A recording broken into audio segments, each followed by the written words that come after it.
All right, we might as well get started. So I just wanted to welcome everyone. My name is Steve Jobin. I'm the President and CEO of the Raritan Bay Area YMCA and proud to host today's discussion.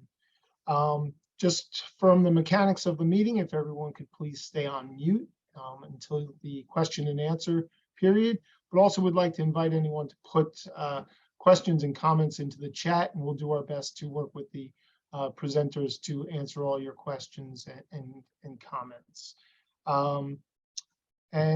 Just want to thank our presenters once again for setting aside the time, and would like to introduce our moderator and YMCA Board of Directors member, Mr. Bob McCoy.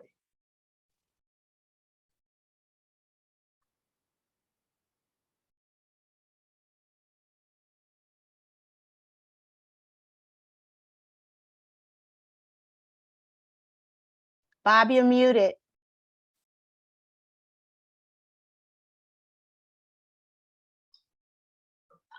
Can you hear me now? Okay, well, good afternoon, everyone, and welcome. As co-host, and I want to thank you for joining us for our JEDI Lunch and Learn presentation entitled Advancing Racial Equity and Justice in the Law. Our distinguished presenters for this afternoon are both attorneys here in Middlesex County. Ms. Valerie Jackson, she's co-chair of Middlesex County Bar Association Board for the Advancement of Racial Equity and Social Justice, and the New Jersey Office of Public Defender. She's Deputy Public Defender. And Ms. Anna Tent, 2020 NJDC and Georgetown Law Racial Justice Ambassador. And New Jersey Office of Public Defender, she's Assistant Public Defender, Deputy Public Defender.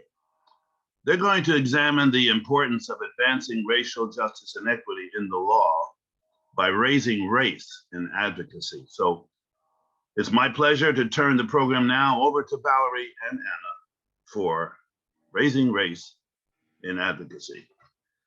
Thank you, Bob, and thank you. I'm going to just share my screen. Give me a second.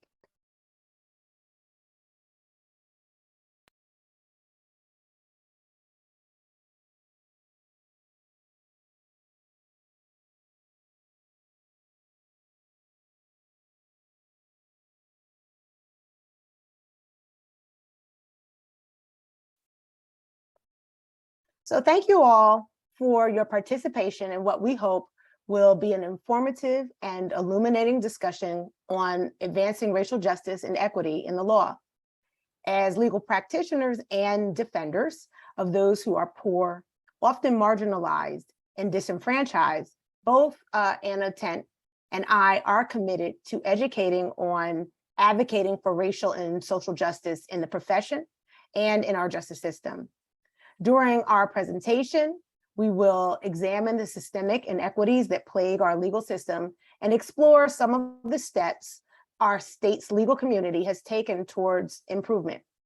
We will engage in courageous conversations and share information and data that is really not purposed to call anyone out. Instead, our goal is to call everyone in, to have an important dialogue, and to inspire a continued commitment to creating a fair and equitable justice system. After my overview, I will turn the majority of the program over to Anna, who will provide a detailed examination of the culture and institution of white supremacy in our nation. She'll review over race-conscious principles that have influenced our present-day system of racial hierarchy and discuss its harmful impact on persons of color. She'll also explore ways to address implicit and explicit bias in the legal system, and conclude by offering valuable takeaways on how we can all be allies in the continued advancement of racial equity and justice in the law. So let's begin by taking a closer look at the intersection between the law and systemic injustice. Think about this. Up until the passage of the Civil Rights Act of 1964, it was legal to discriminate in our country. Until then, separate but equal discrimination in public spaces was allowed. Upon the passage of the Civil Rights Act of 1964, discrimination in applying voting requirements, segregation in hotels, motels, restaurants, and other public places, and discriminatory employment practices were allowed. But with the passage of the bill, that moved us towards more equity and equality. But think about that. In most of our lifetimes, it was legal to discriminate. So that is something to think about. But when we think about that and we think about the context and the backdrop for all of this, we're really talking about systemic racism. Systemic racism is a word that we know and a word that we've heard and understand. But systemic racism in the legal system really creates an imbalance in equities. So, said another way, also institutional racism. But what is it? Institutional racism, also known as systemic racism, is a form of racism that's embedded in the laws and regulations of a society or an organization. It manifests as discrimination in practically every area of our lives: criminal justice, employment, housing, healthcare, education, political representation.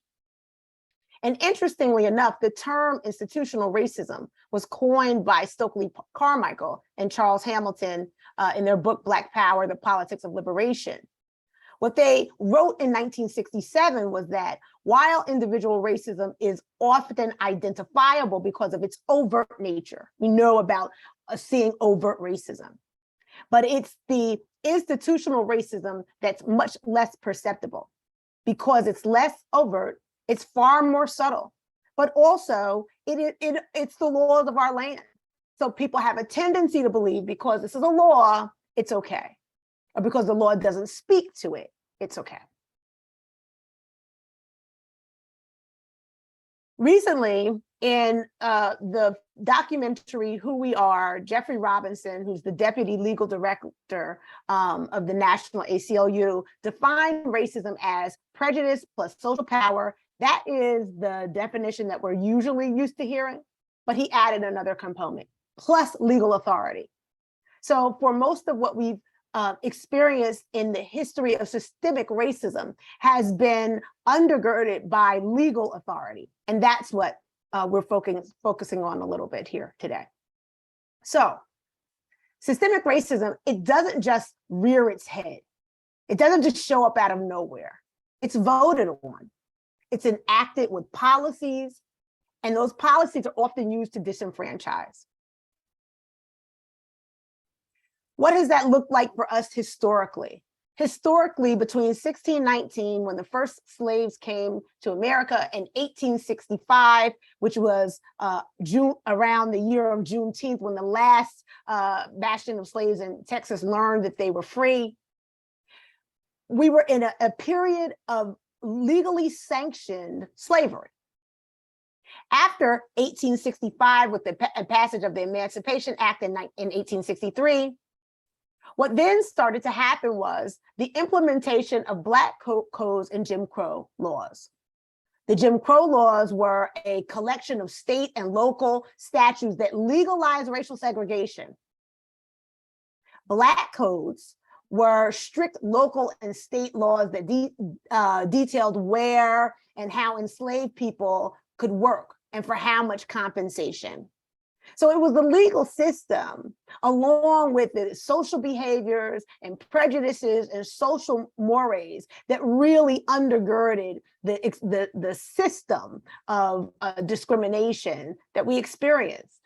And only when that started to turn, only around 1965, with the passage of the Civil Rights Act in 64 and then the Voting Rights Act in 65, when we the people were saying this is not tenable, it is not fair, it is not equitable, and we are forging ahead to see something different in our government and in our legal system, that we start to get these changes. Well, that's the space where we are now. So we are post-civil rights era. 1975 was the passage of Roe v. Wade, and there are all of these different legal components that, as someone once said, at any given time, democracy is either adding to or taking away, expanding rights or reducing them. And so when we think about how we got to systemic racism in all these different spaces and places, we really have to consider our legal system.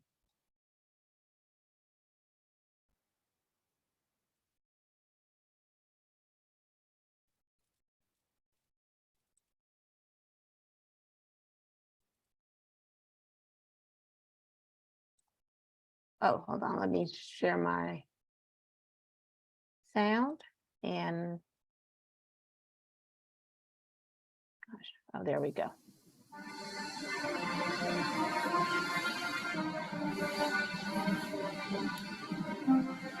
The passage of the Civil Rights Act of 1964 really represented a moment when all three branches of the national government come together and say, a fundamental fact of our constitutional, social, political, and economic order has to change. We can no longer do business in the way that we have been doing business for decades. It is not acceptable. We are taking a moral stand.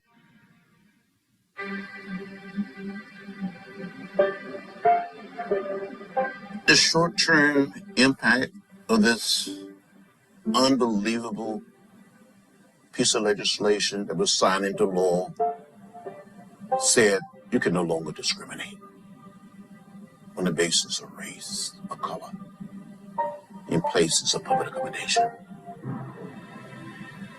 One of the most important titles of the Act is the one that protects against discrimination in public accommodations. That's not a surprise if you think about what are some of the most important and the most visible protests in the civil rights movement of the South. They are at lunch counters, they are in Woolworths. These were incredibly important places where people were protesting for their rights, and this bill made it clear that those were rights that people had. When the Civil Rights Bill passed, the very next day in my home city of Atlanta, a local restaurateur, Lester Maddox, met the first black customers coming to his restaurant with a pick handle. This is my product. He said, "You can't come here. I don't care about the law." You're not going to ever eat here. Now, you want to close my business? This became a great test case, and the Supreme Court upheld the bill, and compliance spread. The passage of the law said the government, your government, is on the side of justice, on the side of fairness, on the side of right. Your government is on the side of justice, fairness, and right. So what did that mean for our nation? And what did it mean for our state? Well, between 1913 and 1948, 30 out of then 48 states had enforced anti-miscegenation laws. Those are laws that make it illegal for there to be interracial marriage. These laws were purposed to continue to proliferate segregation, but not New Jersey. The state today, as we know, is among the most diverse, most urbanized, and densely populated in the Union. But it's really, for all of that, we have a history as well in this state. We're one of the most racially segregated states in America, and New Jersey was a slave society from its inception. It was the last state in the North to initiate gradual emancipation. Why is that important? Because that becomes the DNA of our country, it becomes the DNA of our state, and it only pivots and it only turns based on the will of people to do better on behalf of each individual and each citizen. And that's people from all races, creeds, genders, saying we want a more equitable state, we want a more equitable nation. In New Jersey, as of 2020, and some of these I have to say you will hear more. Anna will flesh into more of this, which much greater detail. But just as a backdrop and an overview, in 2020, there were a number of hate crime incidents in New Jersey. 231 against people, 158 against property. And they were largely motivated by race, ethnicity, and ancestry. If you go to the Southern Poverty Law Center, you can track where hate groups are in your state and in any state in the nation. In 2021, 12 hate groups were tracked in New Jersey. There may likely be more. And so we think about that in this post-civil rights era, where we're starting to have these conflicts on policy, on rights, and we have to think about where we were and where we need to go. So that requires transforming the system.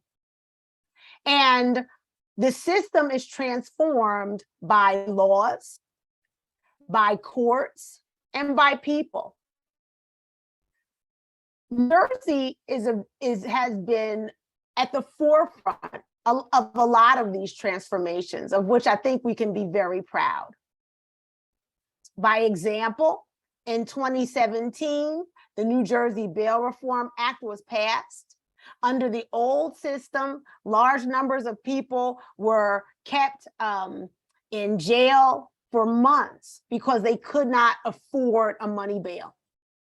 Under the old system, people were obligated to set bail, and judges were obligated to set bail, and oftentimes individuals couldn't afford this, especially individuals who were at low-risk offenders.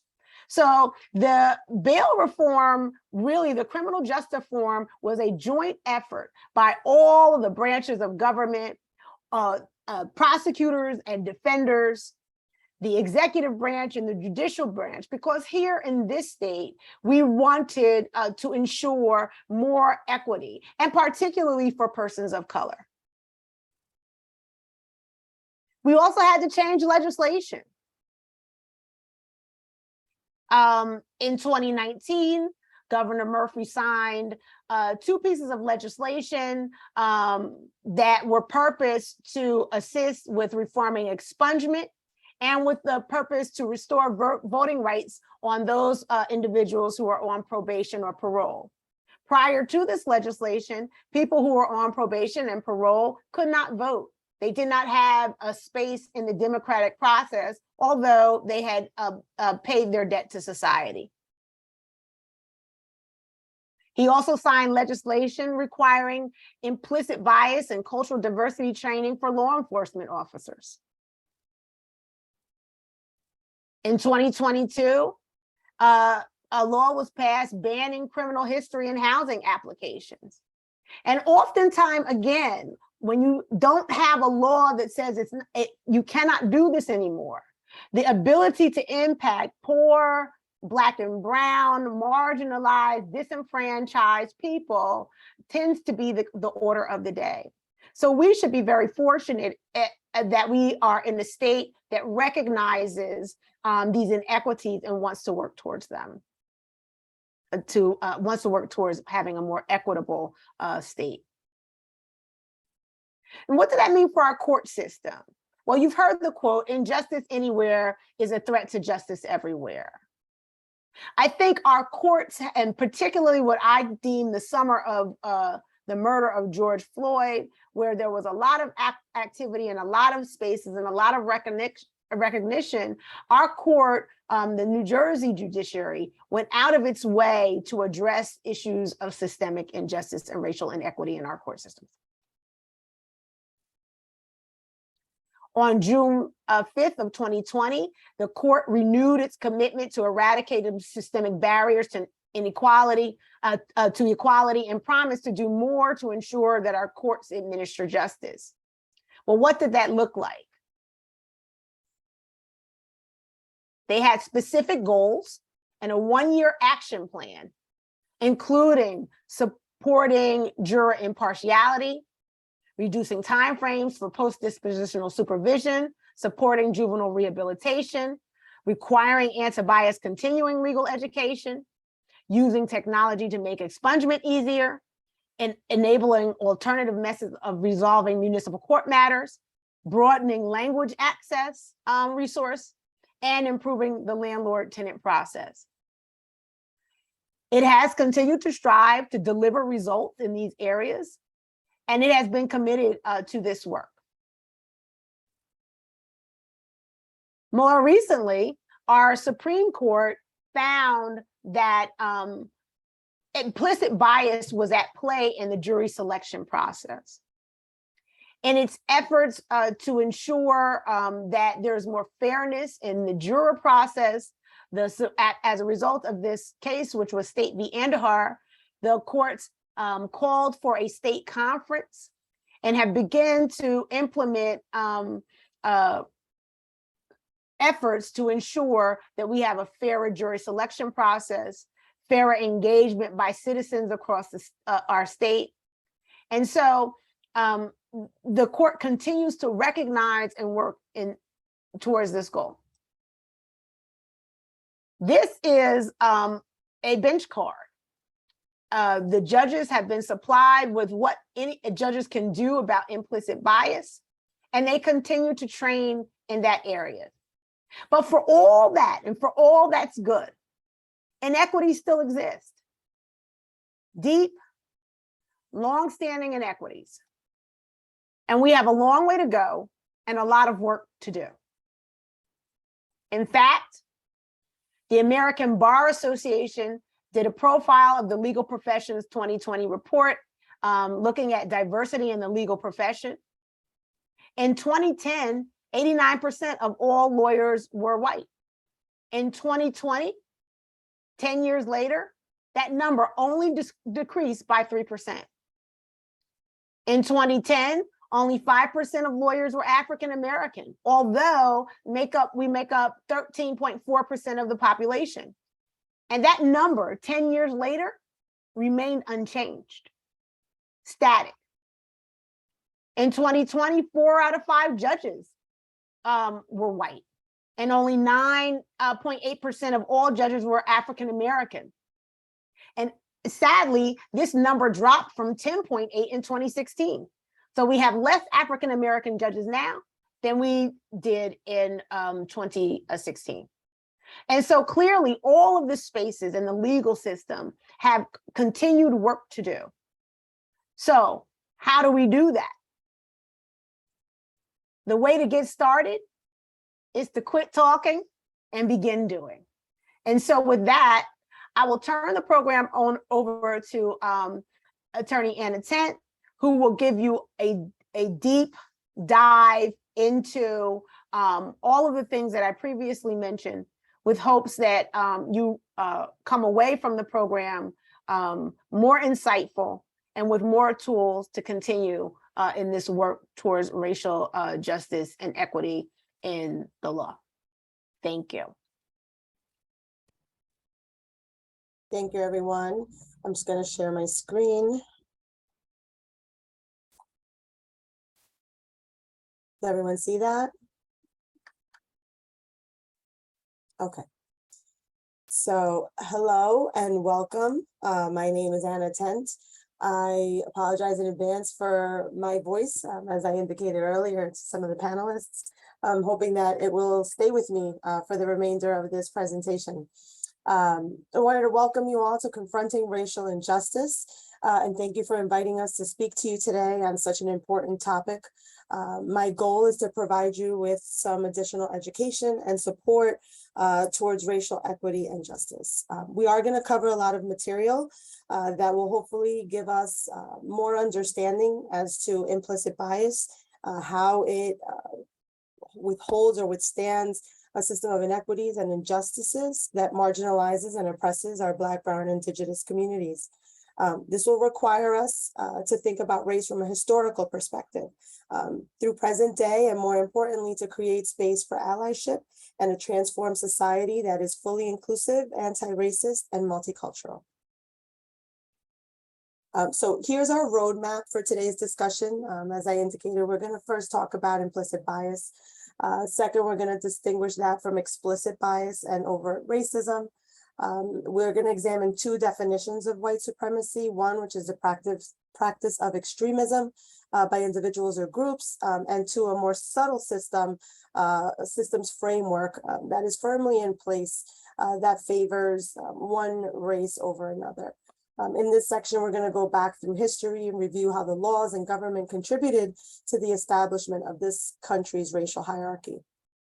This will lead us into a discussion about white privilege and how it is a repercussion of white supremacy and how it could be a powerful tool in the fight against racism.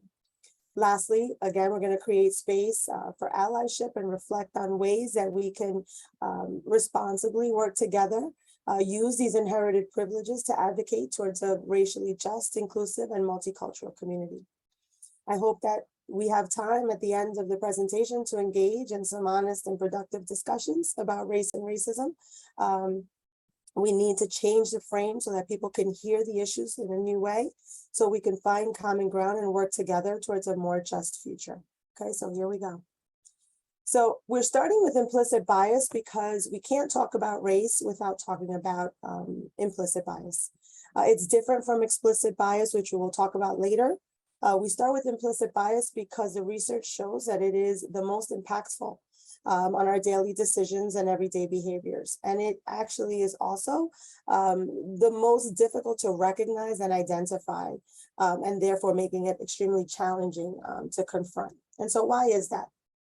Well, implicit bias is defined as attitudes or stereotypes that affect our understanding, actions, and decisions in an unconscious manner, right? And that's according to the Kirwan Institute for the Study of Race and Ethnicity. They're out of the Ohio State University, and they do a lot of work on race, right? And so the operative word here is unconscious, right? And so let's unpack that. These attitudes that we're talking about are essentially positive and negative feelings that we have about things, about people, about groups. So for example, people like dogs, not cats. Stereotypes are a little different. Those are associations that we make between people, traits, and groups. Like for example, we may be conditioned to think that girls are to play with dolls and boys to play with trucks. And so this is something that is part of human life. It is because we have a brain that we have bias. Our biases result from mental shortcuts that are formed in the subconscious of our brain. And that's the area where we receive and process most information that we collect through our senses. And so in an effort to not overload our brain, we sort and catalog the information that we receive for later use. It allows us to draw and make decisions quickly, respond quickly. Now, these associations are shaped by our experiences, right? And those experiences can be both positive and negative. They're influenced by our culture through the media, right? Through what we see and what we don't see, and through our history.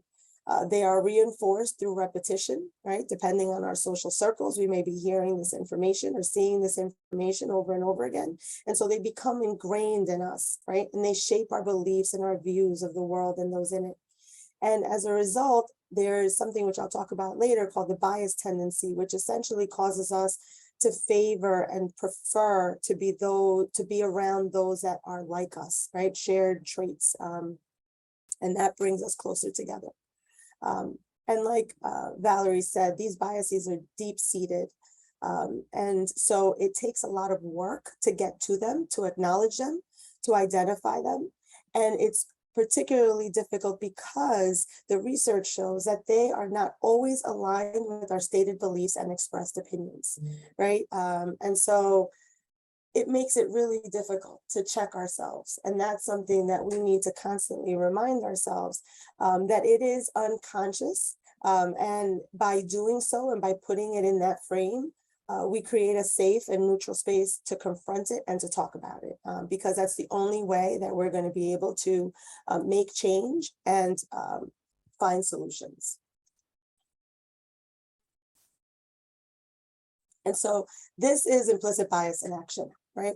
Here you see two men, they're walking down the street, and you could see in the bubbles over their head that their brains are quickly working, right? And in a matter of seconds, they're sizing each other up and processing information. They're drawing conclusions about each other. Each one has preconceived notions about the other that's informing their opinion. And what they're doing is essentially in their minds, they're doing a risk, assessment and whether or not, they're safe. And so if you take a minute and you see how each individual, right, is thinking, you'll see that both have been conditioned to be wary of certain characteristics, right? But when they're juxtaposed with shared or similar traits, that perceived threat is outweighed. And why is that? And so that brings us to the bias tendency that I was referring to before. And so it's also known as ethnocentrism, right? Whereby implicit associations are made, holding one's race or culture as the standard against which we view others. And there are many arguments as to what causes this. People will argue that it stems from fear and distrust of the unknown or what is different. It could stem from feelings of superiority and an innate desire to maintain the status quo and withhold power and avoid competition. Now, as a result, when these systems and structures of society favor one group of people over another, particularly due to racial differences, those who historically have not held the power receive unequal opportunities across all systems. Right. And so what we see is that non-whites do not enjoy in this country the same privileges and the equal status as whites. And as we will later discuss, in this country, the social construct of race has served to oppress and exclude people of color and stratify our society by wealth, power, and opportunity. And so it creates disparities in education, housing, wealth, and health.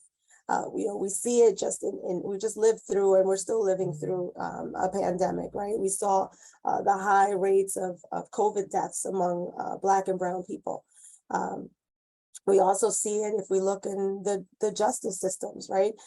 There is an overwhelming and disproportionate number of people of color in the criminal justice system. And that's also seen in the juvenile justice system. I am a youth defender in Morris County in New Jersey, and we see it. We see the disparity in our juvenile prison system and in the filings of complaints in the school to prison pipeline.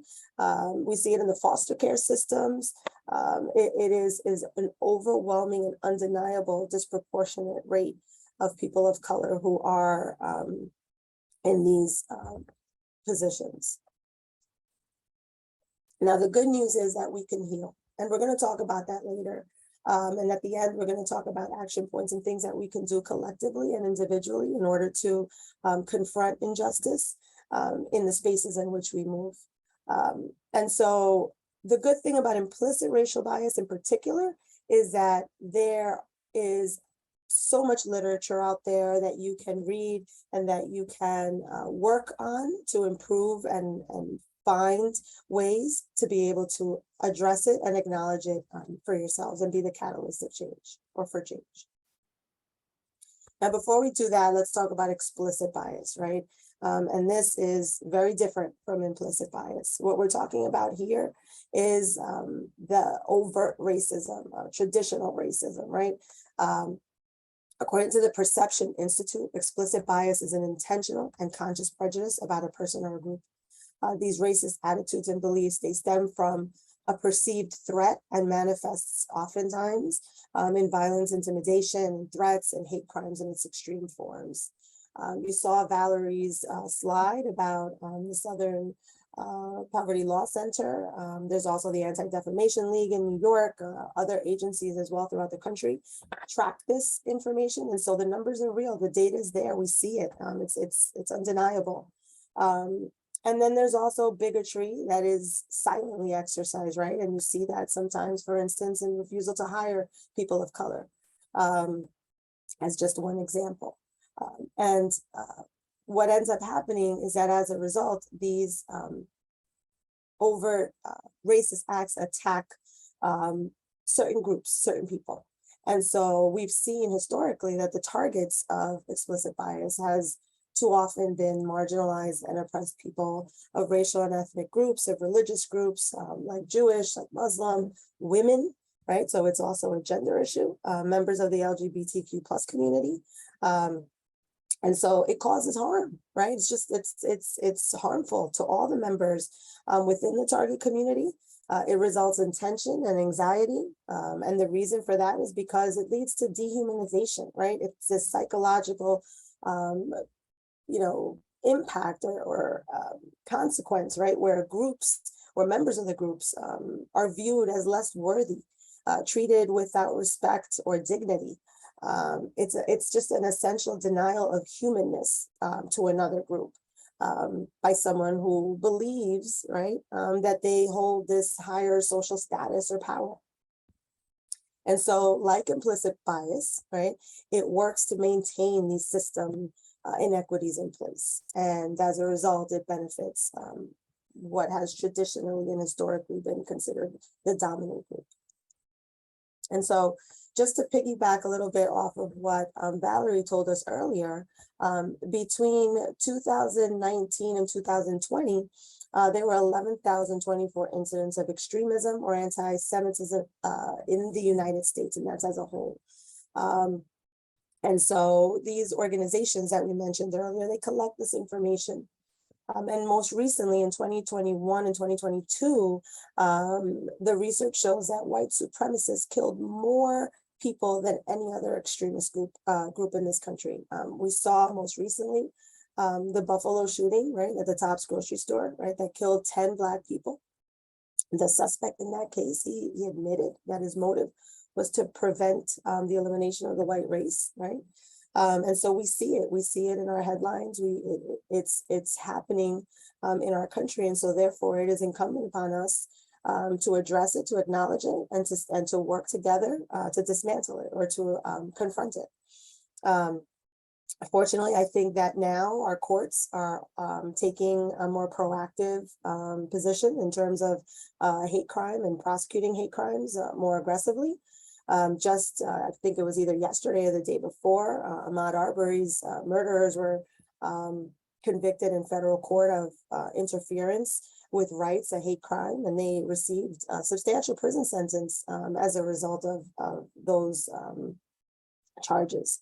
And so it's something that we see. We in 2021, we also saw, extremism in early January with the Capitol insurrection and the attack on our democracy, right? We saw overt symbols of slavery in the halls of our nation's capital. We see here the Confederate flag being paraded through the nation's capital on a day that Congress was to certify the election results.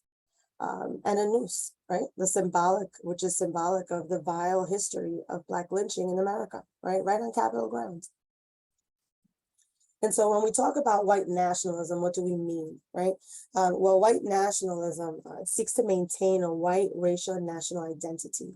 And it overlaps with white supremacy, as both ideas are rooted in the idea that the white race is superior and should dominate over people of color. It rejects values of equality, coexistence, and rule of law in favor of racial and ethnic division. It is born out of a perceived threat of extinction that requires imminent action to save the white race from genocide. That comes from publications and flyers that have been distributed throughout the country, including New Jersey, of white supremacy and white nationalist groups.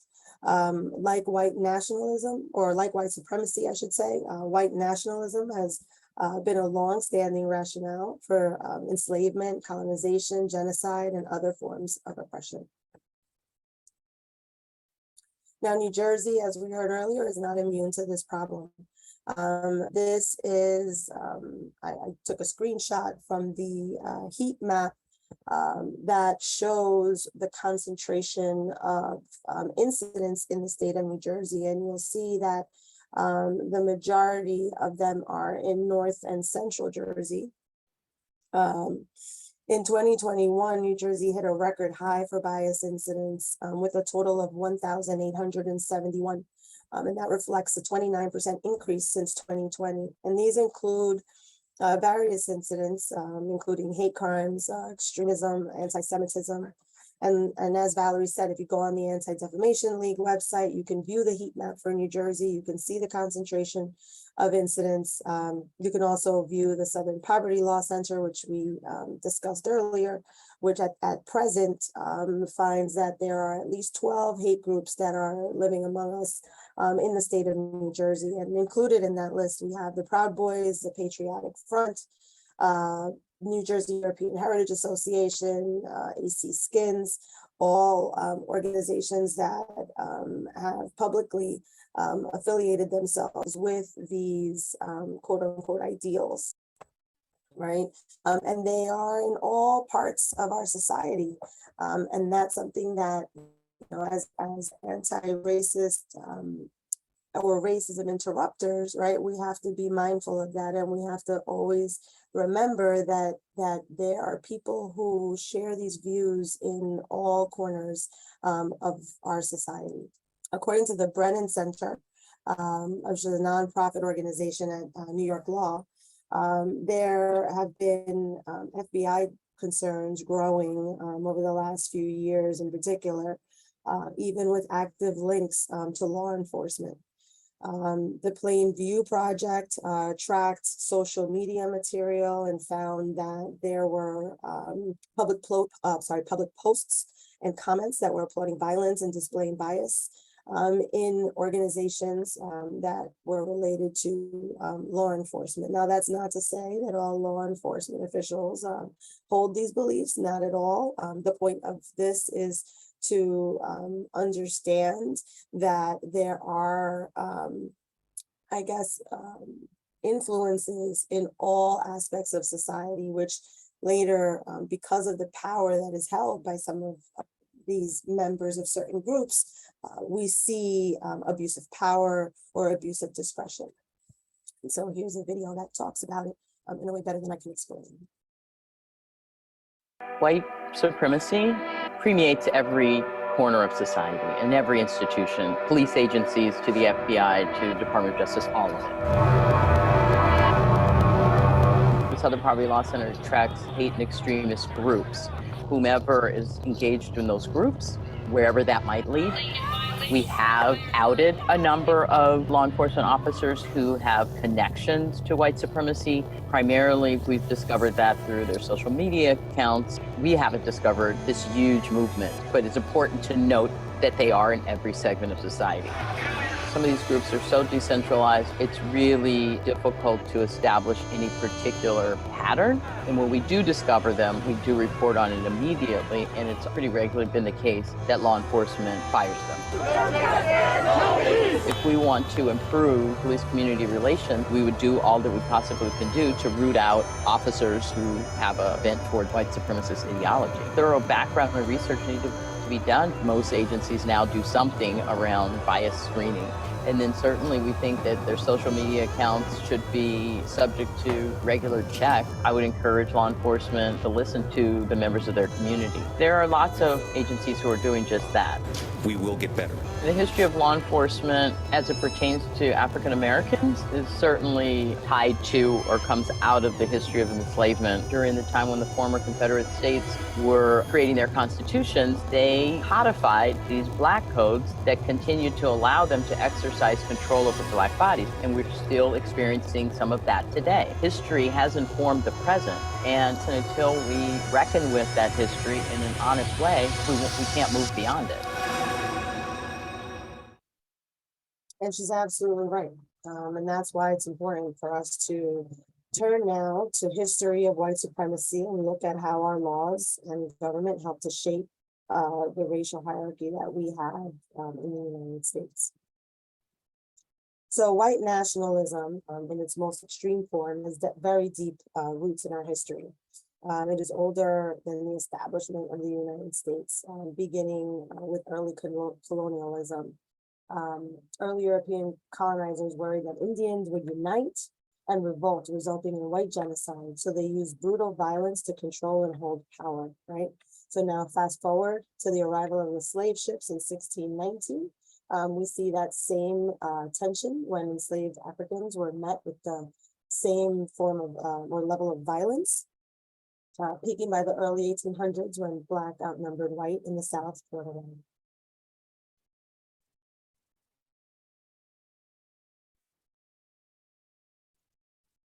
And so states established slave codes that established chattel slavery in the United States in the late 17th century. These laws became the foundation of the social construct of race.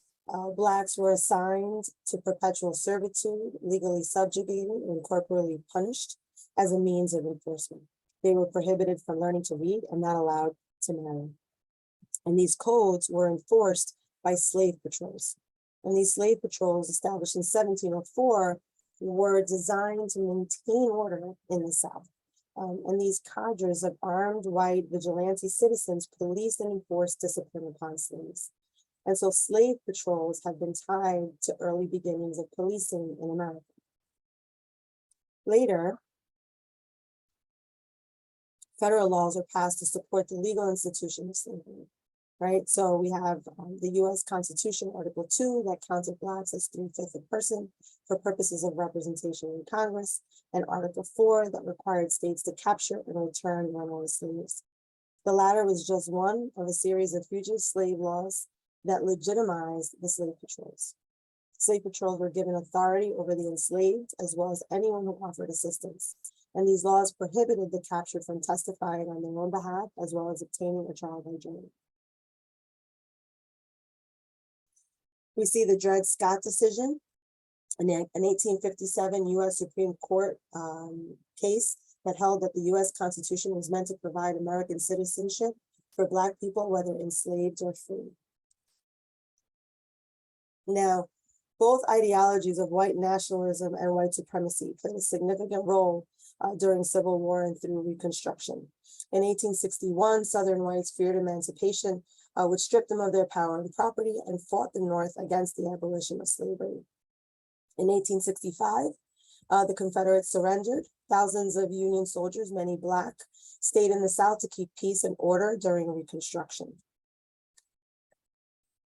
As former enslaved people fought to assert their independence, states beginning with Mississippi enacted restrictive laws known as Black Codes to restrict freedom and ensure cheap or free labor after slavery was abolished by imprisoning Blacks if they violated a Black code, and generally continued to co-sign freed slaves into a second-class inferior status.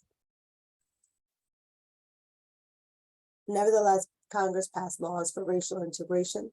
We see the 13th Amendment, which ended slavery except as punishment for crimes. The 14th Amendment, which granted citizenship and equal rights to Blacks.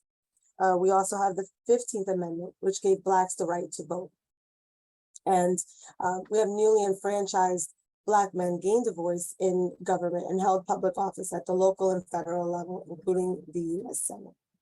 Now, the advancement for Black folk ended as a result of gentleman's agreement between the presidential candidate Hayes in the North and Tilden in the South, right? That discrepancy in votes in certain Southern states would be decided in favor of Hayes in exchange for his pledge to withdraw federal troops. And this political move ensured the transfer of power back to the white former slaveholders.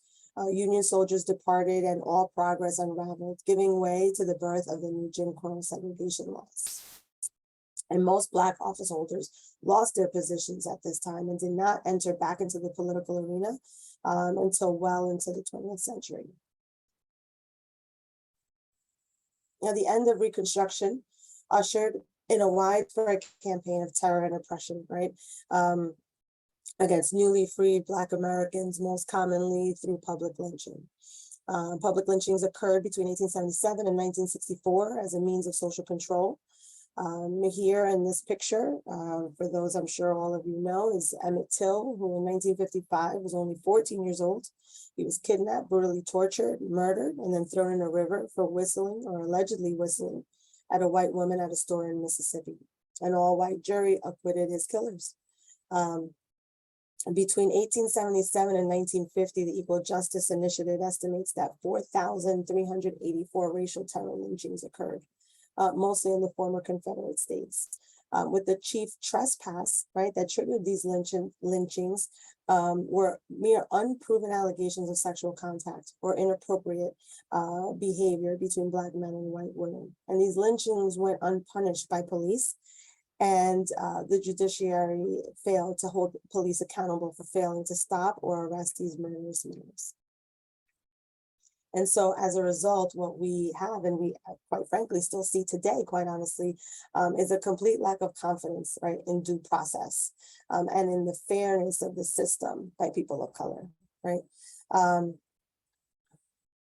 so it's important, like I said, to understand how this unchecked violence against Blacks was handled, and the parallels are drawn today to the actions by police and what is viewed as an unfair system, given the unequal opportunity that is provided to people of color. A second, I'm sorry. So now we're in the Jim Crow separate but equal period in which states enacted Jim Crow laws after Reconstruction to enforce racial segregation.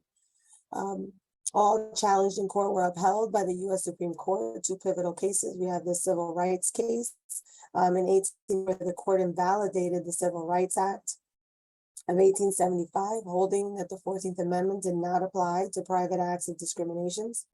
And again in 1896, when it decided its landmark decision on legal racial segregation, and that's Plessy versus Ferguson.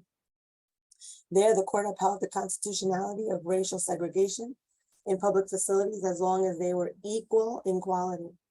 In the wake of this decision, state legislatures throughout the South enacted laws that legalized racial segregation in essentially all public places, from schools to hospitals to restaurants.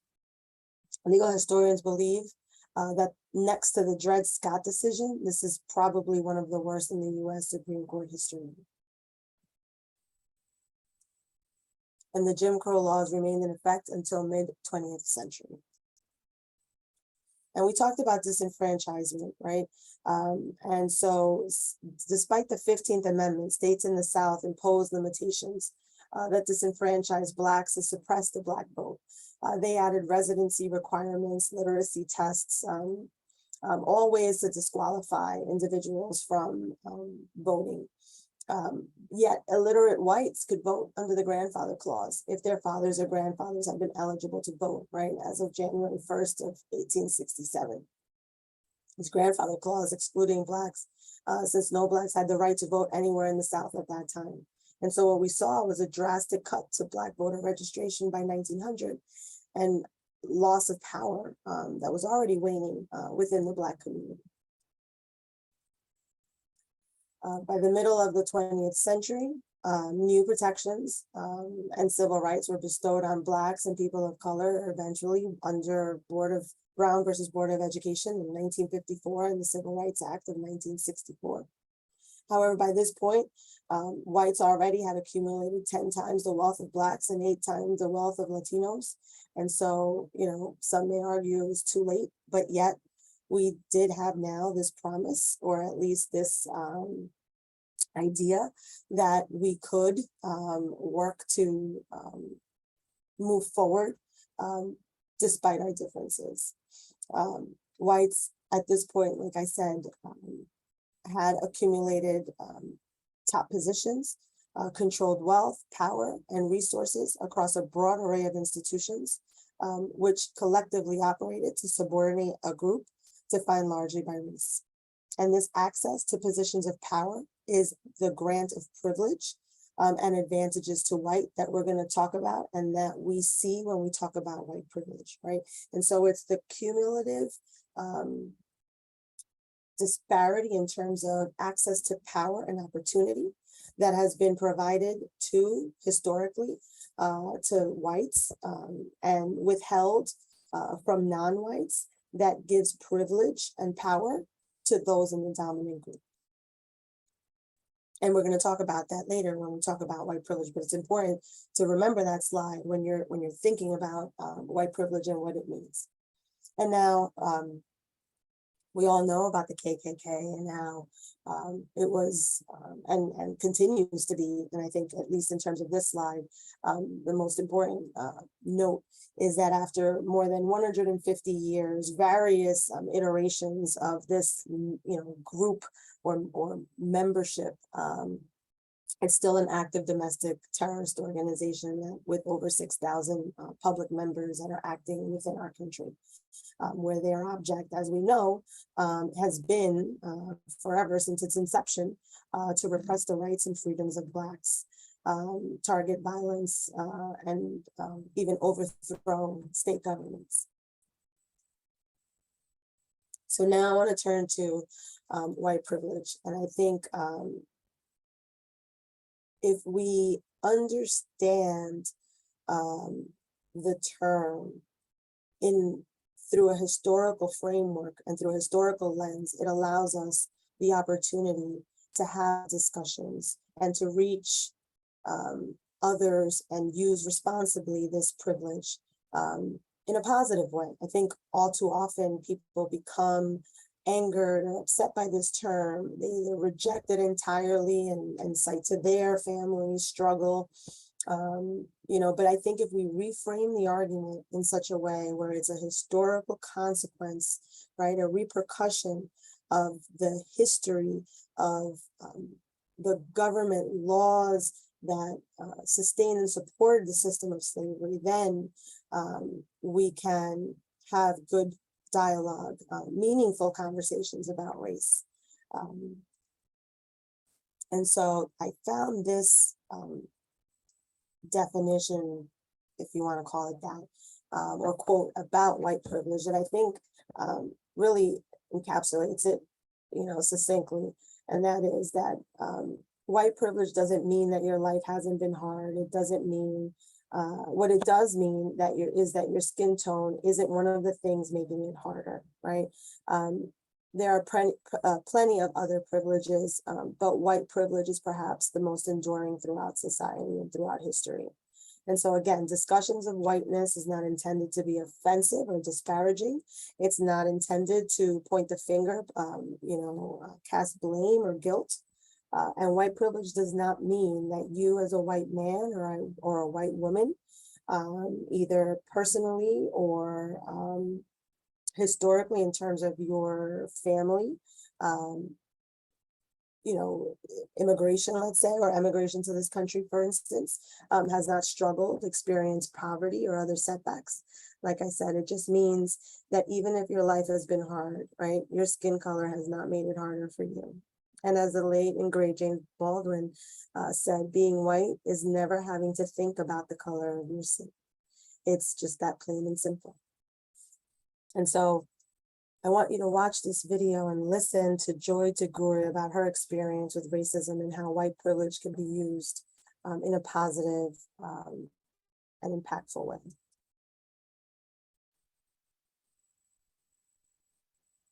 My sister-in-law, who's half Black, half white, but looks white, blue eyes, whiter than most white folks, very white. She and I, we kind of grew up together. We raised our children together. So they're first cousins, and it's a wonderful, very, very multicultural family. So we're going in a Safeway one day.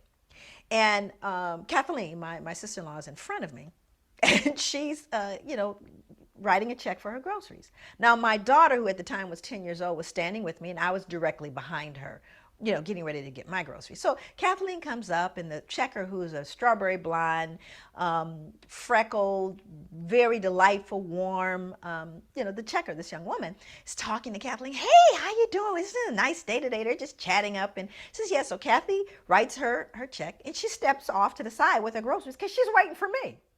Of course, again, Kathleen looks white, right? So I come up, no conversation. She looks up at me. Absolutely no, just a little chatter. And I write my check. My daughter, however, is 10, notices immediately the difference in how she responds to me. So I write my check, and she goes, I'm going to need 2 pieces of ID. At which point my daughter looks at me and she gets very, very embarrassed, and tears are kind of coming up in her eye, like, Mommy, you're not gonna let her do this. Why is she doing this to us, right? So I'm trying to figure out what I should do, because behind me are two elderly white women, right? And I'm thinking, okay, so then I become the angry black woman, right? And they're gonna be, and I'm just trying to second guess all the drama. So then I just give her the 2 pieces of ID. I said, you know, some things you got to choose your battles, right? And then it gets worse. She pulls out the bad check book, right? So this is the book that shows the people who've written bad checks. So she starts searching for my license in the bad checks, at which point it's just out of control now.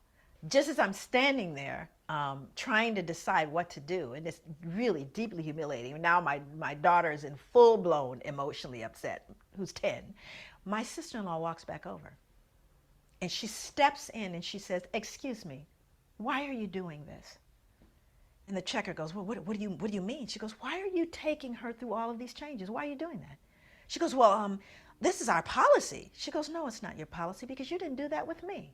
Oh, well, I know you've been, she goes, no, she's been here for years. I've only lived here for 3 months.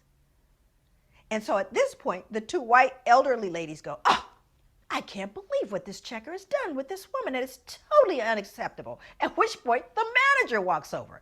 So the manager walks over and says, is there a problem here? And then my sister-in-law again responds. She goes, yes, there is a problem here. Here is what happened. So you see, she used her white privilege. And even though Kathleen is half black and half white, she recognizes what that means. And she made the statement. She pointed out the injustice. And she, as a result of that one act, influenced everyone in that space. But what would have happened? I can't know for certain had the black woman said, this is unfair. Why are you doing this to me? Would it have had the same impact? But Kathleen knew that she walked through the world differently than I did. And she used her white privilege to educate and make right a situation that was wrong. That's what you can do every single day. And so think about that, right? And there's a slide later that talks about that. But think about how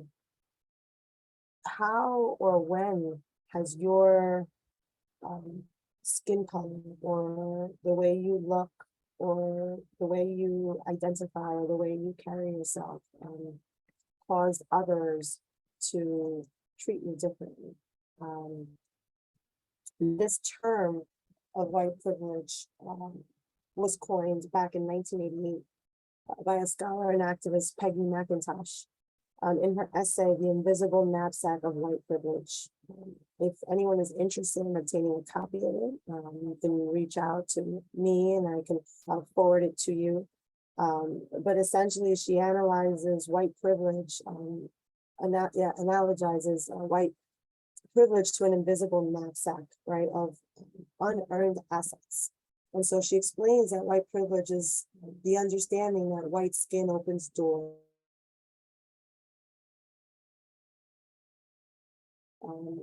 Is based.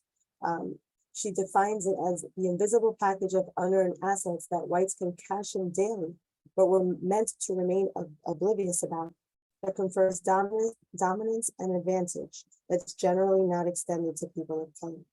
Right, and I just pulled some examples of the many that she gives. I believe she gives about 46 examples to illustrate what we're talking about here, right? So I can swear or dress in secondhand clothes or not answer letters without having people attribute these choices to bad morals, the poverty, or the illiteracy of my race.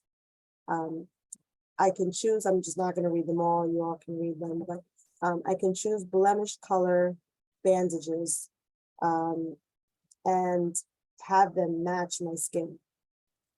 If a traffic cop pulls me over, I can be sure that I haven't been singled out because of my race or the color of my skin.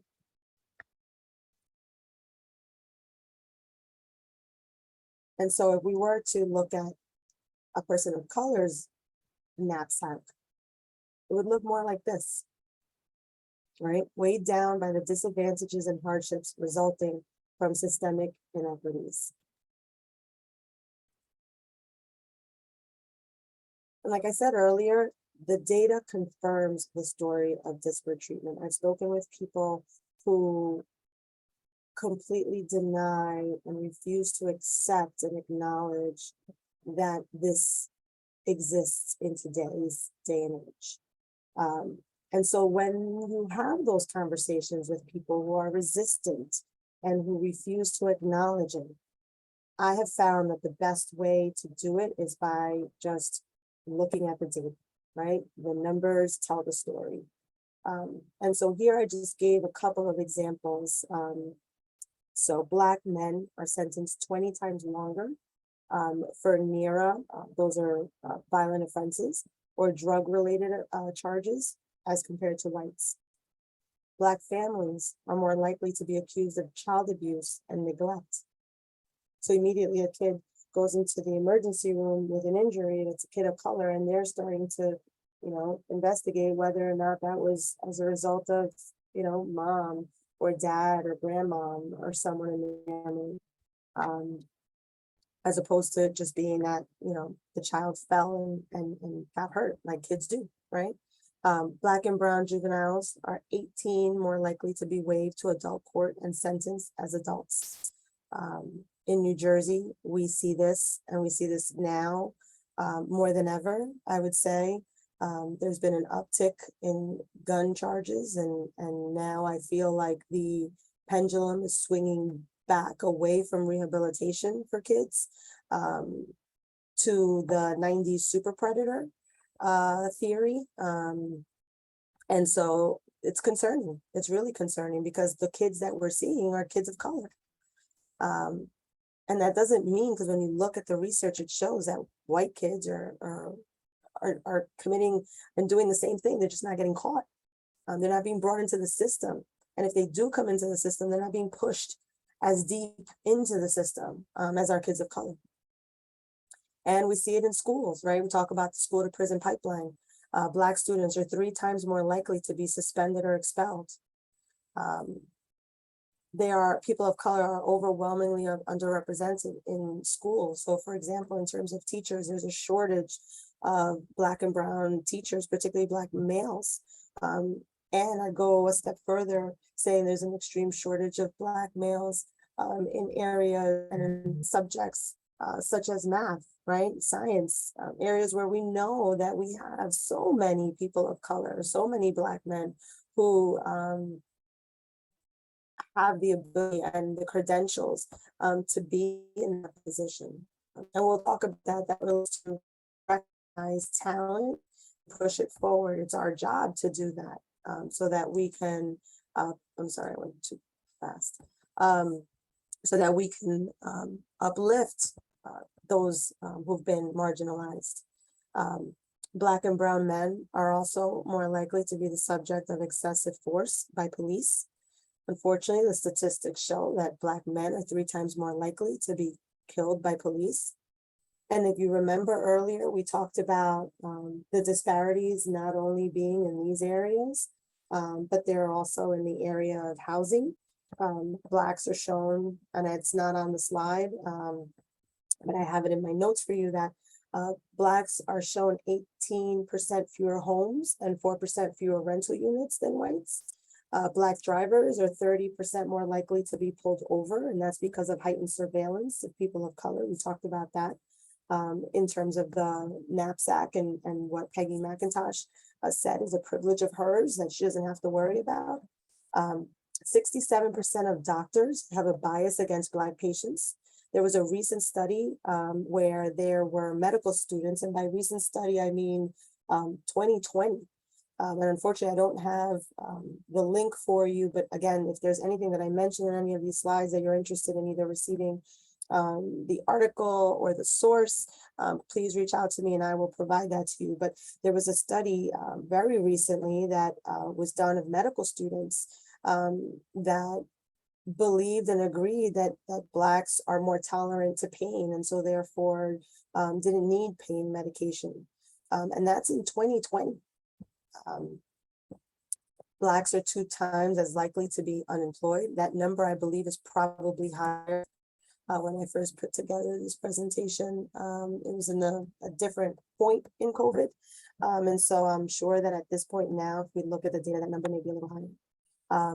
And white families, and this is in 2016, the stat that I'm about to give you, but I'm sure that it's not much different at this point, but white families held 90% of the national wealth, with Black families holding 2.6% and Latino families holding 2.3%. That is a stark disparity. And so again, think about it. Think about if what goal were you prevented from attaining because of your race or ethnicity? Have conversations with others and raise these questions, right? And then you can refer back to the example that was given in the video if you don't have any personal experience yourself that you can draw from, you know, to explain how race and ethnicity does have an impact, does impact our opportunities, and has for years held us back. So now we talked about how these unequal privileges permeate through all aspects of society, right? We gave you examples in the beginning about the legal profession, and throughout the presentation, we've talked about other examples in housing and health and wealth. There are many more.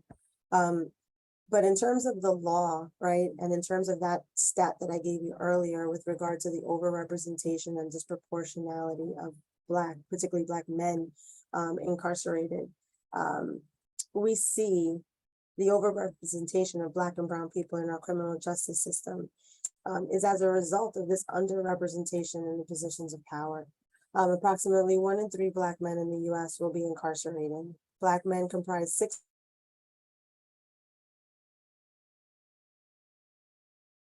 And so when you think about those numbers, I want you to think about the fact that, think of the trajectory that one walks through before they get to prison, right? And so the initial contact is with police. And so police department on average, the statistics show, are 80% white, and they're patrolling majority non-white precincts.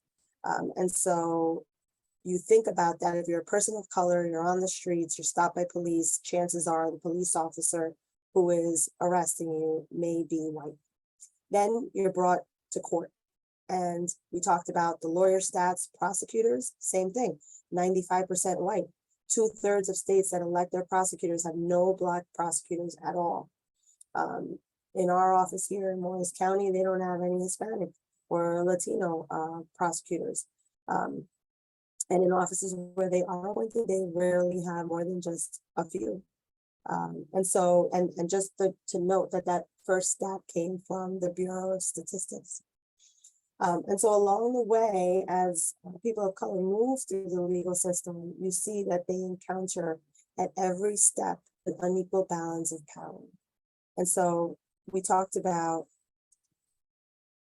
lawyers. Here's another breakdown, similar to what, so I'll move beyond this slide. Same thing with the bench.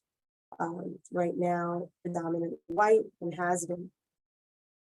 I didn't include jury pool, but again, I would venture to say that there is a very limited number of people of color on your jury panel in criminal cases where cases are tried in front of a jury, which is the reason for the now hoping to start voir direing to be able to at least try to root out some of that bias, that implicit bias, or even explicit bias that jurors may have to try to even the playing field somewhat.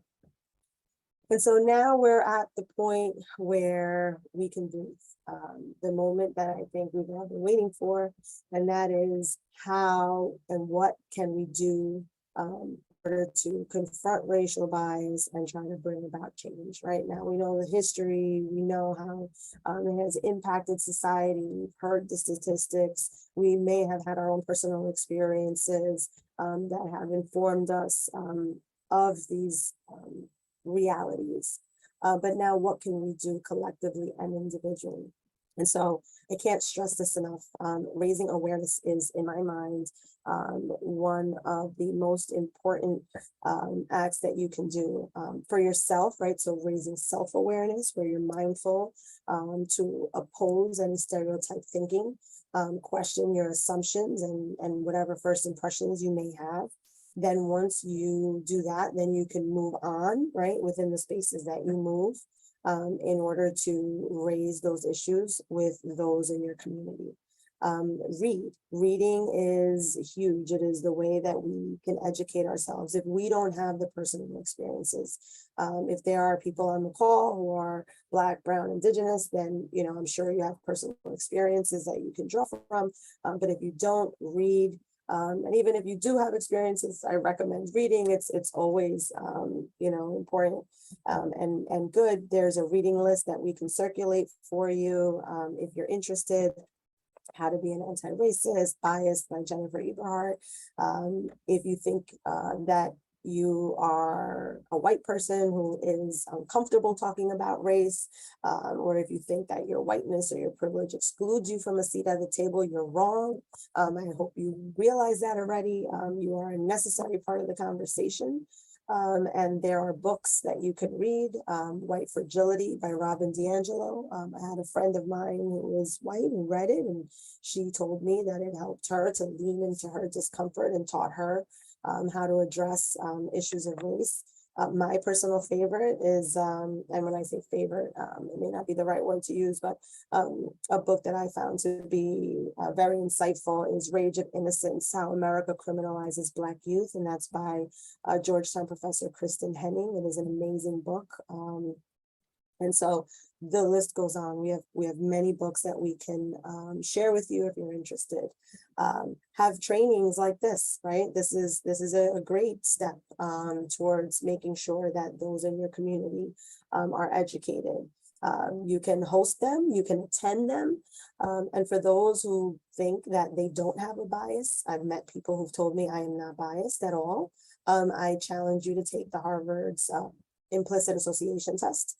There are different combinations of biases that they test, but take it, get back to me, let me know what you found, because I guarantee you that you will be shocked by what you see and what you learn about yourself. And it is, I think, also very refreshing and sometimes very important in that process of checking ourselves. The ABA also has a racial equity challenge that you can take. It's 21 days. You can take it with colleagues in your office. There's short assignments. It includes readings and podcasts that focus on the Black American experience. And so then you can use that as a roundtable to you know, engage in discussions about race and make it so that race is not the big elephant in the room, right? Too many times we enter into a conversation and we know that it's relevant and we know that it's something we need to address, but no one wants to talk about it, right? And so we just ignore it, and we can't do that. That's the one thing that we can't do.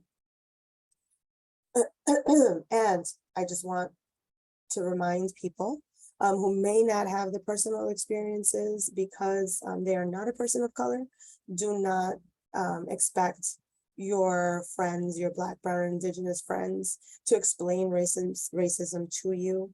They are burdened enough. It is your responsibility. It is our responsibility, each one of us individually and collectively, to educate ourselves and understand how we can be an ally to them. So now number 2, avoid microaggressions. And I'm sure we all know on this call what a microaggression is, but in case you haven't heard the term, it is defined as everyday subtle and gratuitous slights or indignities, either intentional or unintentional, that communicate or are underscored by some sort of bias towards historically marginalized groups. And so, you know, I'll give you an example. Like myself, I'm Latina. I work in a courthouse that is predominantly white. You look around, all the, you know, frames of, you know, all the art on the walls is, you know, older white men. There are no women on the walls. You walk into the courtrooms, the sheriff's officers are all white. And so one day I was in the hallway and I was sitting there and someone approached me, another attorney, a white private attorney, and asked me if I was a probation officer on the case. And then I said, no, I'm not the probation officer. And then he said, okay, so are you the interpreter? And I said, no, I'm not the interpreter. And so I had to tell him I'm the attorney. And he was like, oh, I'm sorry. And then, he kind of like, I guess, realized, what he did. And I was glad for that, at least that he understood that was, incredibly rude. And so it is important to consider, how we speak to people, what assumptions we make, like I said before, names, for example. A name is the most precious thing and the most important thing about a person, right? And so take the time to understand how to pronounce their name. Don't just say, oh, your name is too hard to pronounce. Can I just, call you so-and-so, or, just don't make assumptions. And be mindful on how you interact with others, because it could be harmful, right? It could be demoralizing. It could be dehumanizing, or, it causes self-doubt. It perpetuates that imposter syndrome. It makes people of color or who may be subject to these microaggressions feel like they need to confirm that they're not the stereotype, right? And so it adds internal conflict, and it's just harmful, and causes a rebound effect that then ends up sometimes validating in a weird way some of the stereotypes about the person. And so it's just not good practice. And I say that, we not only to apply in our professional world, right, but in just our personal lives, our daily lives, and our interactions with, everyone that we meet. And I call them microaggressions, but they are macro in terms of their effects. And I read somewhere that they refer to microaggressions like death by 1,000 paper cuts, right? Like it's just over time, the cumulative effect is incredibly harmful. Resist color blindness, challenge it. By being colorblind, you're canceling out identity and experiences of people of color. You're suppressing dialogue. Again, it's that big elephant in the room. You're ignoring it, you're avoiding it, hoping it's going to go away, and it's not. And it denies the existence of individual structural racism, right? Blames generalized character attributes for disparate treatment, right? Normalizes inequality, not good. Minimizes or dismisses the long-term effects of systemic racism. So you got to talk about it. You got to confront it. And so when you hear your friends say, well, I don't see race, I don't see color, you need to, okay? It's part of the person's identity, and it is the reason why we've gotten to this point in our society. And so you must embrace race and race talks. Acknowledge your white privilege. I know we talked about this. So for the sake of time, I'm going to move along. Meet others where they are, take the in their shoes approach. Again, it kind of all relates back to the same thing as being, human and dealing with people with grace and humanity, right? Highlight their strengths, consciously or unconsciously. Like if I'm in the courthouse, for example, I've heard people talk about my clients in a way that is disparaging, right? They may use words like ghetto, or, there's baby mama drama, or they'll say things that are completely inappropriate. And so when you're there, you need to stand up and say, that's not right. That person has a name, and you need to call them out. And because if you don't, then all you're doing is contributing to that and perpetuating that negativity. Listen and apologize. I think we kind of talked about this too. This relates more to the microaggressions, or if you are in a situation where you may feel you offended someone, take responsibility, acknowledge it, make a commitment to change behavior. Thank you for bringing it to my attention. These are all ways that you can respond if someone were to call you out. Don't get offended. It's part of growing. It's important because in order to make change, we need to take responsibility, right? Support reform and legislation. And so I know that Valerie talked about new legislation. We see it in my wheelhouse, which happens to be youth defense. In 2020, Governor Murphy signed a huge juvenile justice reform package that eliminated, just among other things, but eliminated fines and fees for youth in the system. And we know that predominantly youth in the system are kids of color. And so it helped with the financial burden that was put on, or that is put on kids of color who are in the system. And so we were very happy to see that and recognize the racial inequalities, right? Also, we have in here support pending legislation on issues related to police accountability as well. I know that there is currently a bill pending to license police officers that would require additional conditions to be satisfied before they can become police officers. That's pending. We recently had Governor Murphy sign a law that required body-worn cameras on all police or for all police departments, which would, at the end of the day, not only protect the person who is the object of the arrest, but could also, protect law enforcement, right? It, I think, works both ways. And so we've had that. And so there are things that you can do in your local community, as well as at the state level and the national level, by reaching out to your representatives on issues that matter, in order to support reform and to support legislation. Practice cultural competency. Consider the cultural identity and gender and background of those with whom you interact. Again, remember, it's important to set aside your personal experience. You can't use your personal, your race, your ethnicity as the standard, because otherwise you miss the mark. Cultural competence is the ability to work effectively with people from a variety of backgrounds, and that this entails being aware and respectful of different cultural norms and values, traditions, and parenting styles. Cultural empathy is, appreciating and considering the differences and similarities of another's culture compared to one's own. And so I know they sound similar. And so the takeaway here is to take time to understand and to appreciate different backgrounds, different norms, different values, different traditions. It does impact persons and how they walk through life and how they carry themselves. And just because it's different from yours and what you would do doesn't mean that they are less worthy. And then open doors. This is important. If you yourself are in a position where you can pull up and help, not the white savior, mentality, but just a way to responsibly be able to uplift a person who has been marginalized, do it. There's nothing more rewarding. So support others. That opens doors and provides opportunities to people who have had doors shut, not because they're not qualified, but because they may not have known the right people, because they may not have had the clout, or for other reasons.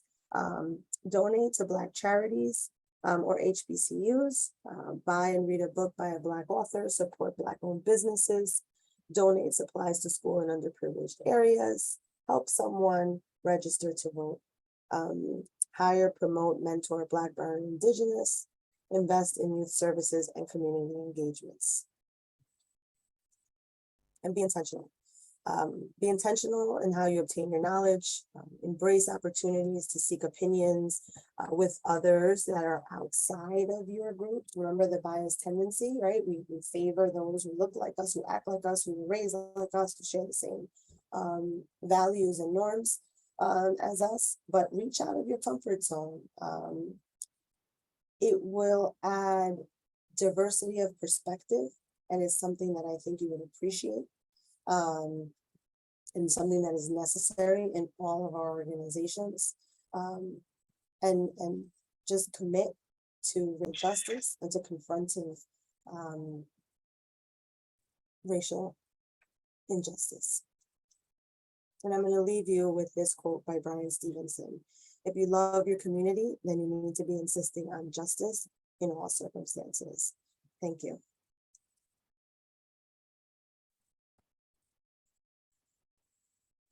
Thank you, Anna. We do have a few questions and we do have a little bit of time. There are some questions in the chat or comments.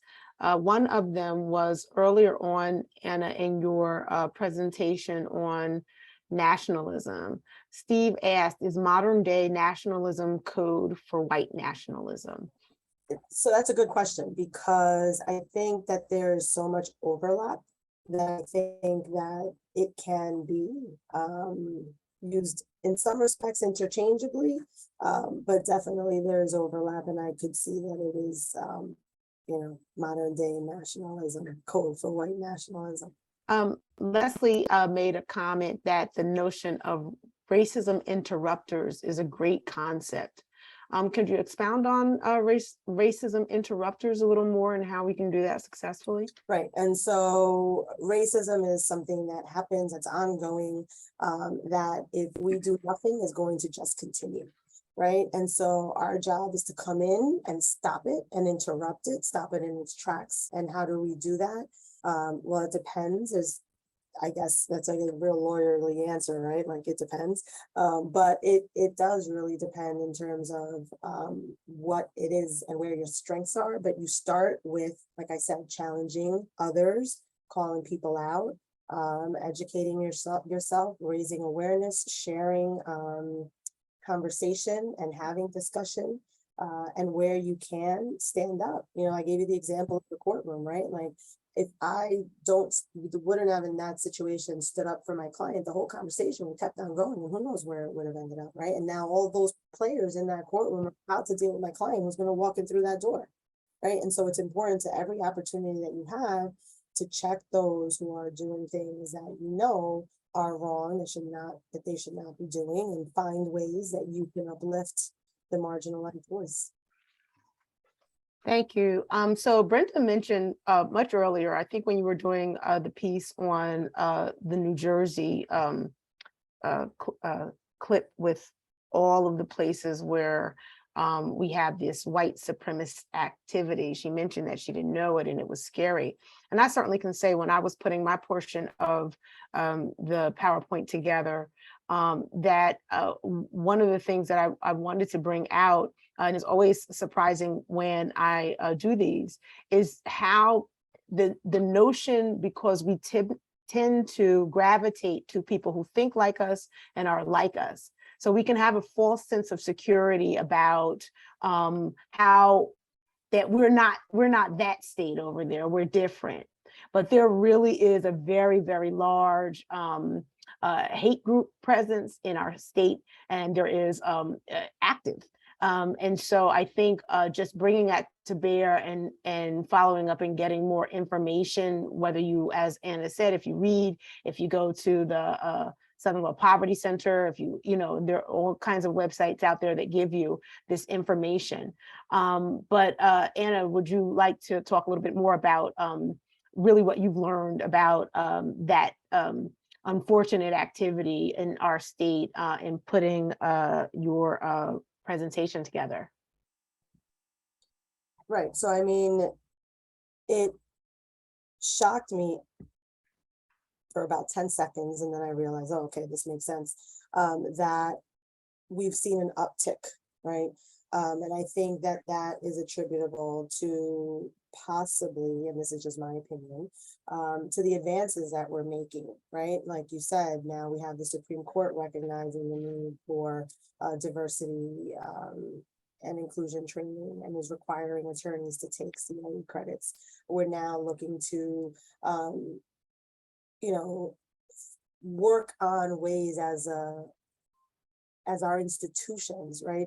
And so I think that people who hold these beliefs, right, the explicit and overt racism, racist beliefs, are probably not happy about it, right? And so it makes sense to me when you look at the uptick in the numbers that it also, we're seeing more progressive action by our government, by our institution, and by the courts. And so that was something that I noticed. That's my personal opinion. That's right. And I think also, as I mentioned earlier, and I don't remember, I was watching something on TV and a pundit said that at any point in democracy, rights are being expanded or reduced.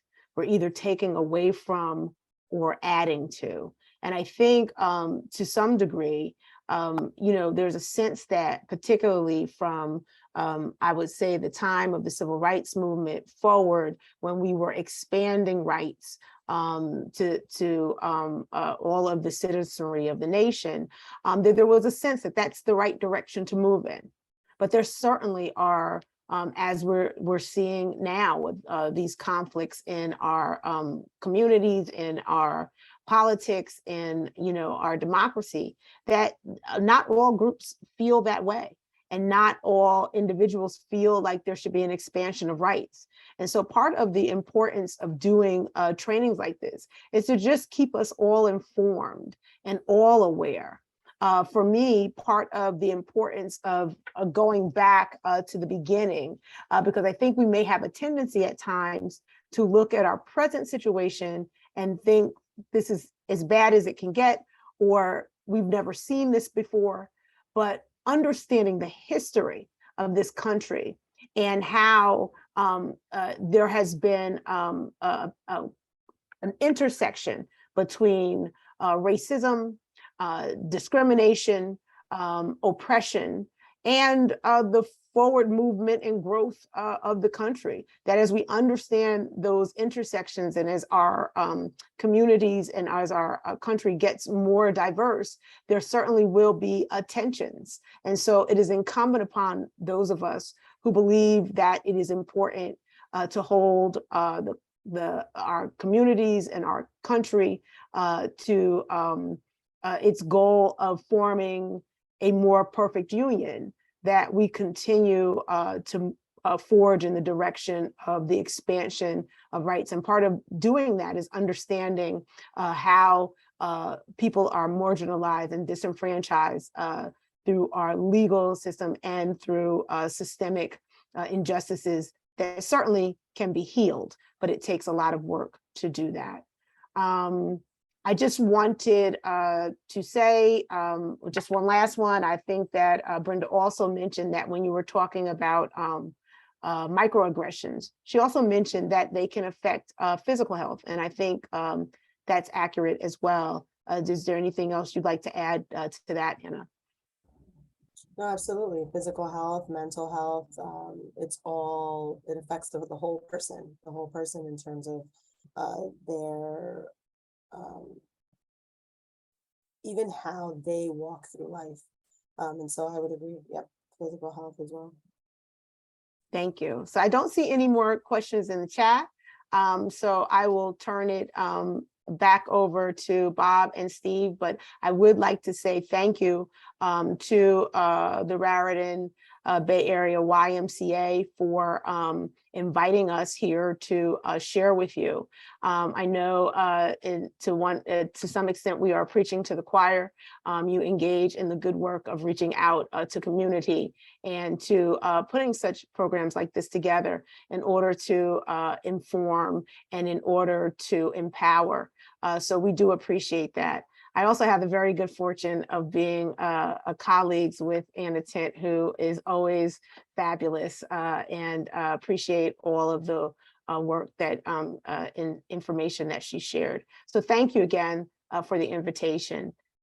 Thank you, Valerie, and thank you, Anna. So very valuable information, incredible presentation on this afternoon. Just from a personal standpoint, I'm kind of feeling like the information that was shared should be required in our educational systems or law enforcement, law school, and maybe even offered on PBS. You guys did a tremendous job. The information is so extremely valuable. I'm just so grateful that you guys have volunteered to come and present to us here for our JEDI group. And just want to extend a heartfelt thank you and appreciation for this presentation on today. Steve, you have something to? Nope, just want to thank our presenters, Anna and Valerie. Thank you so much. We really appreciated your time and your efforts putting such a thoughtful program together, and hopefully our paths will cross in some other ways, in some other discussions in the future. And thank you again for everybody participating. Thank you, and have a good Have a great day, afternoon. everybody.